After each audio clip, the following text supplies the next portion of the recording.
Gordon McKernan, thanks for having us today. Glad to be here. Talking LSU football. Now, a year ago, I think you had signed 15 guys. Right. And you told us you had committed $750 to $1 million in NIL. Yep. What did this year look like for you? Oh, it was still significant. It was over $500,000. I don't think I get quite to the amount I did last year. Different economic and kind of market factors and the players that we were trying to reach agreements with. Sometimes you can't make a deal with certain players, and that's just part of the marketplace.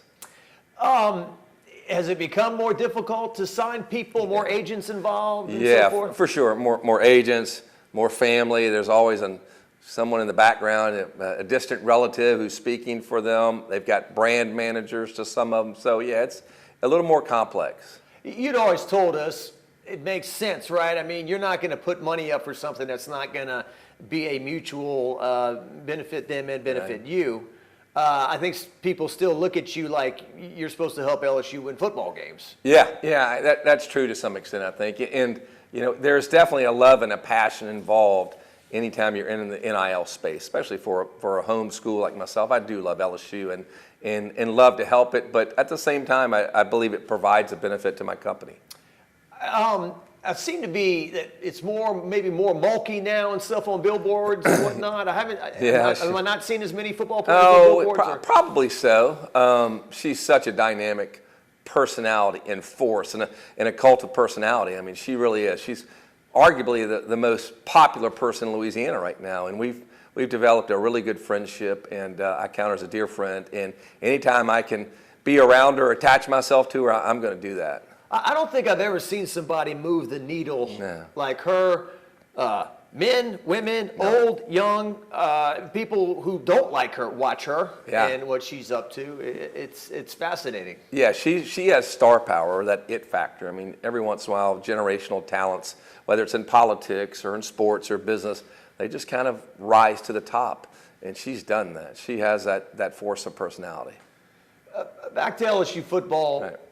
We talked in the past, you felt like they were behind LSU football and the NIL. Right. Yeah. What are you hearing now?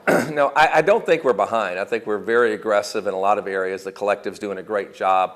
The only place we perhaps were behind, and you're just competing against, oil and gas guys, right? There's a few Texas schools, I think, that are well equipped, right? Just because their alumni base is based in the ground, so to speak, and it doesn't cost that much for them to play in that area. But I think we do a really, really good job compared to those schools. And I think LSU offers more, right? I mean, if you're just talking dollars and cents, yeah, maybe those schools. But when you look at the whole package of who's going to prepare you for the pros, who's going to give you really the chance to play on the big stage week in, week out, it's LSU.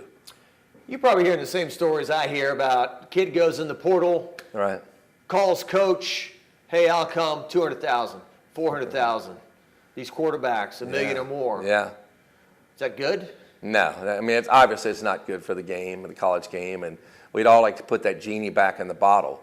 But we recognize with the Supreme Court decision and things like that this is something that we're going to have to deal with. It. We're on a new playground, so to speak, and the rules have changed. You don't put up money in that regard, right? I mean, you've got to have some kind of business return. You're not just, hey, Gordon, we need this quarterback. Give us 200,000. Okay, here you go. I'm not talking to school directly like that, but I do support the collective itself, right? So I do continue to write checks directly to Bayou Tradition to support in whatever manner that collective sees fit, and I also do my own individual deals. Got you. The collective, I kind of wonder about that because I'll be covering the games and I see the ad for it, and I'm thinking about the guy sitting there. He's like, I've already paid for my tickets. I got the parking. I'm sitting here. I got to fight traffic, all this stuff. And you want more money out of me? I mean, is that a kind of hard thing to do? It is. But, I mean, we look at the world we're living in now, right? Everything costs a little bit more than it used to. Any experience. You go to the movie theater, what's a ticket cost now? And a thing of popcorn this big is like $9. So everything we're entertained by just costs more, right? The star power, the celebrity salaries, all of that have gone up, and that's just trickled down into sports. I mean, the coaches are celebrities now, right? So you have all of that driving up the cost of the dollar for the average fan to go do something. It's a shame, but it's just the world we live in right now. I think you still got the kids like Will Campbell, Emory Jones, some others that grew up in Louisiana. Right. Who have that dream of running out of the tunnel and Saturday night in Death Valley and whatnot. Right. But maybe for others, it's not so much about LSU. Maybe is, hey, how much do I get and so forth. Oh yeah, that's definitely entering more and more where you're seeing that a return on investment for the kids, whether they're coming out of high school or they're coming from another college. I've seen it in just general chatter and talk when someone's reaching out. Well, there's a dollar figure attached to that person potentially. Is the community? Well, let's see. A year ago, you said more people need to get involved. Yeah. Do more people need to get involved still? Yeah, there needs to be more. And I think that the collective and the community is figuring it out, right? Some of the big donors like myself and others have stepped up. We need to make it easier for the everyday fan who over a course of a year may be able to give $5,000 or $10,000 and to expose just everyday Joe to the collective and to the benefits of supporting the collective. Because like Taft can raise money and building great facilities like they're doing. They're doing a great job. Matt does a great job. But there has to be a great product on the field or on the court, or none of it's going to matter. And we all need to recognize, I think the fans now at LSU and the community starting to understand that you better put a product on the field, the talent on the field. I mean, look what Texas has done in just a few short years. It's not a coincidence, right? You look at their roster, it's deeper now, right? There's a reason. There is. Yeah. Yeah. Those oil rigs aren't going anywhere. No, they're not. And oil's still $80 a barrel. So yeah. I don't think things will change anytime soon over there. Transfer portal too, in terms of, I mean, Lane Kiffin at SEC Media Days talk about, hey, turning 70 guys on the roster in 1 year, that's not good for the sport. No. You know, the days of the Tommy Hodson and whatever that I watched for 4 years and whatever, it's going away. It is, and we can see it, right? And Lane's very perceptive and smart, and he plays the game as well as anybody, and he knows what he's saying. But no, nobody wants to see every year there's a shakeup in their roster. A starter last year, and we've seen in different colleges, you have quarterbacks who started last year, and they're transferring to another school. I never thought we'd see that, right? A starting quarterback at a Power 5 school, good season, wanting to go somewhere else. I don't know why, you're right. Just doesn't make sense to me. Not good for the game, but that's where we are. Well, and then somebody would say, too, that some of the, I mean, we all think higher of ourselves, perhaps, than we should. But some kids are in the portal finding out, hey, I'm not as good as I thought I was. That's right. Yeah. It's a dangerous road when you enter that portal and your college coach says, that's good, you can't come back, right? And although we've seen some college coaches accept them back, but that's a slippery road.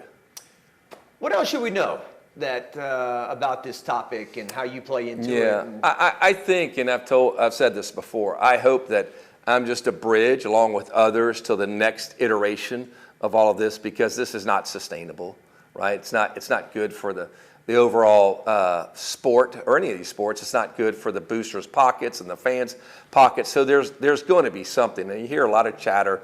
Congress is already looking at it. Different ideas are being formulated. But I just hope that I'm a bridge with others, like I'm saying, to keep LSU relevant and at the top during this time. At some point in time, we're going to turn this over to some other type system, whether the players are going to become employees of the university, or there's going to be this national federal scheme for it. Something's got to happen. And I just want to keep LSU at the top part of that as well as I can. The pendulum's going to swing back. Yes, it's got to. Yeah. Without a doubt. Yeah. We remember when we bought a VCR for like $1,000 or whatever. That's right. And That's right. Eventually, you don't have VCR, and you get a 80-foot television screen for $1,000, right? Right. Yeah. Right. Exactly. This bowl game LSU's playing in. Yeah.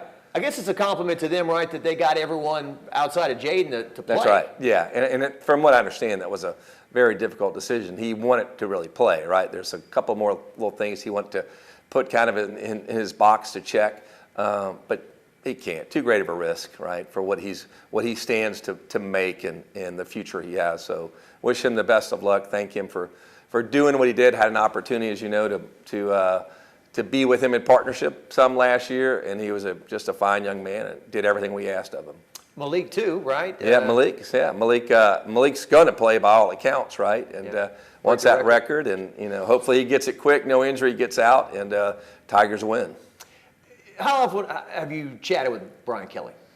Oh, it's decent, right? I mean, it's not every week or every day, but it's every couple times a month. Yeah.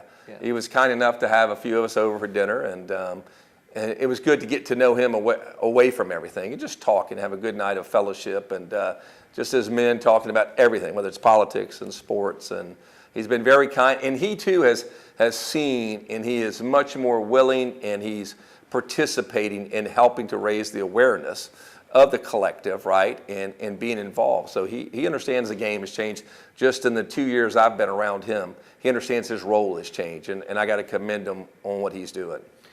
Because he's going into year 3. Yeah. And, you know, some people, I mean, they go 10-3, 10-3. That's yeah. not bad. No, it's not bad. It's pretty strong. Yeah, it's. But now they're, well, you know, we got to make that 12-team playoff, and the right. schedule's murder, and it's just not an easy gig. Of course, I guess that's what he signed up for. But yeah, it could be a tough year next year because of those things you talk about, the schedule, and you're losing your quarterback, and you know the offensive coordinator's gone, and a lot of moving parts. But I think he's up to the task. He has as he says it, you know, it takes a few years, third year, for his culture and his values to really work into the team. And I think he likes what he's seeing in that respect and instilling that to his team.